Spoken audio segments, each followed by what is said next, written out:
किसानों के लिए दीदी का विजन क्या है?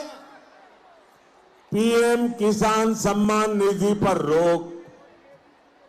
हेल्थ सेक्टर के लिए दीदी का विजन क्या है? आयुष्मान भारत योजना पर रोक। अर्बन प्लानिंग के लिए दीदी का विजन क्या है? रेरा कानून को लागू करने पर रोक। हाउसिंग के लिए दीदी का विजन क्या है? पीएम आवास योजना की सुस्त रफ्तार और ऊपर से कटमनी।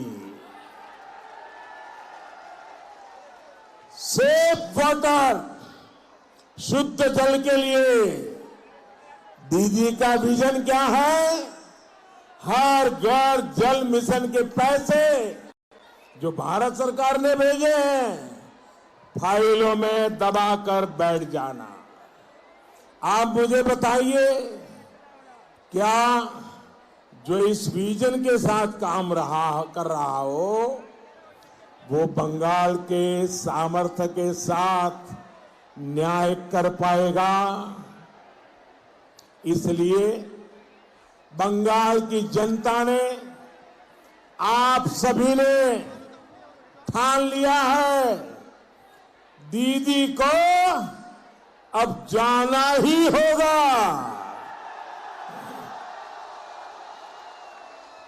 दीदी को अब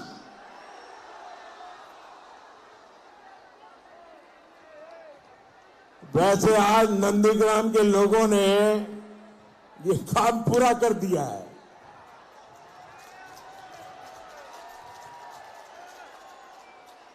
अब बंगाल की जनता और इंतजार नहीं कर सकती।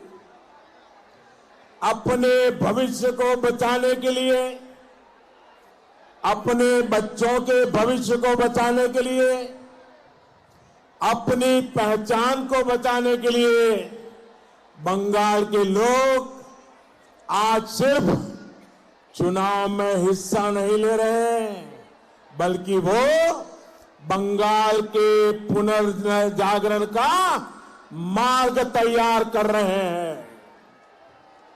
साथियों, बंगाल के प्रतिभाशाली लोगों ने दुनिया को दिशा दिखाई है, हर क्षेत्र में दिशा दिखाई है।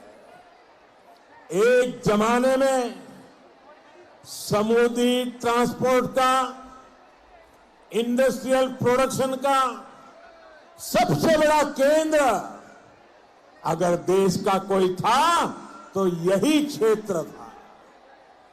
वो भी दिन थे जब हावड़ा को इंजीनियरों का गढ़ कहा जाता था।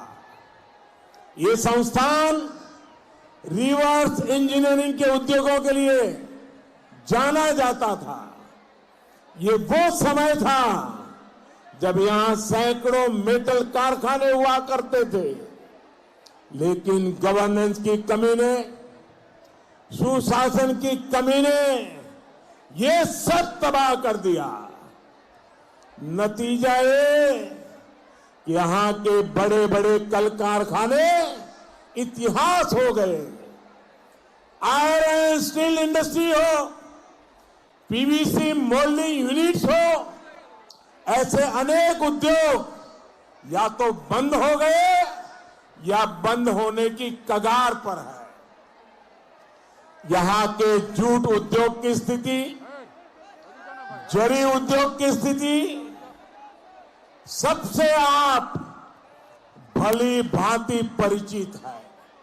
साथियों, जो भी बंगाल के पूर्वजों ने कमाया था, जो भी बंगाल के पूर्वजों ने जुटाया था, यहां जो भी सरकारें आई, सभी सरकारों ने बर्बाद करके रख दिया है।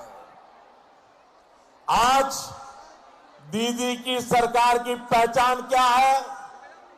दीदी की सरकार यानी तोलाबाजों की सरकार। दीदी की सरकार यानी सिंडिकेट की सरकार। दीदी की सरकार यानी माताओं बहनों पर अत्याचार करने वालों की सरकार। और ऐसे में बंगाल का नौजवान सबसे ज्यादा परेशान है। तेजी से बदलती हुई दुनिया में यहां का नौजवान हर रोज नए अवसर गंवा रहा है। नतीजा ये कि यहां के टीचर खून से चिट्ठियां लिखने के लिए मजबूर है।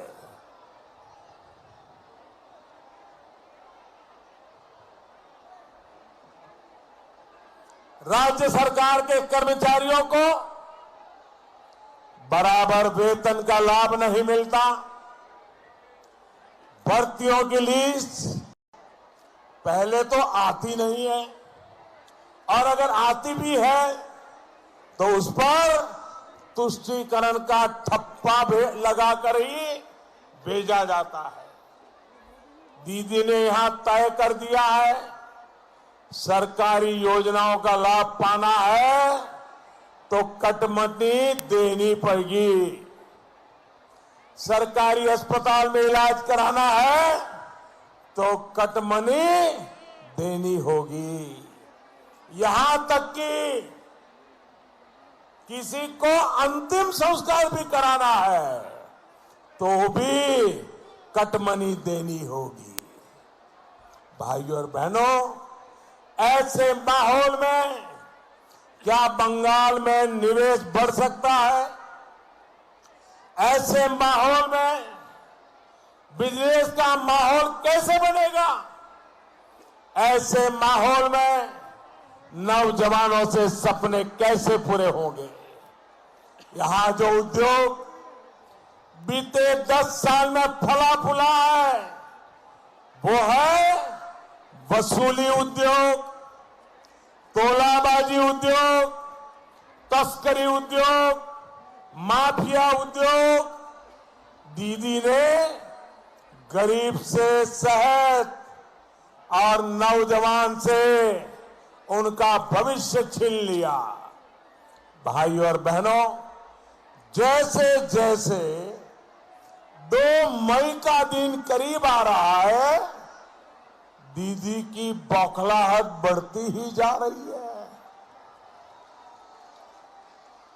दीदी कभी मुझे बाहरी कहती है तो कभी टूरिस्ट कहती है। उनका गुस्सा देखकर मैं कभी कभी सोच में पड़ जाता हूं। जिस बंगाल की पवित्र धरती ने जय हिंद का नारा दिया, जिस बंगाल ने वंदे मातरम का उद्घोष किया, उस पवित्र धरती पर दीदी की इतनी संकीर्ण सोच।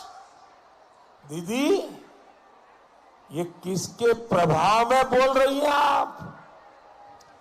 घुसपैठिए तो आपको अपने लगते हैं, लेकिन भारत मां की संतानों को आप टूरिस्ट कहती है। आपकी इन बातों को पूरा देश सुन रहा है। भाइयों और बहनों, बीजेपी वो पार्टी है जो बंगाल के सपूत मां भारती के लाल डॉक्टर श्यामा प्रसाद मुखर्जी के सपनों और संकल्पों से जुड़ी हुई है।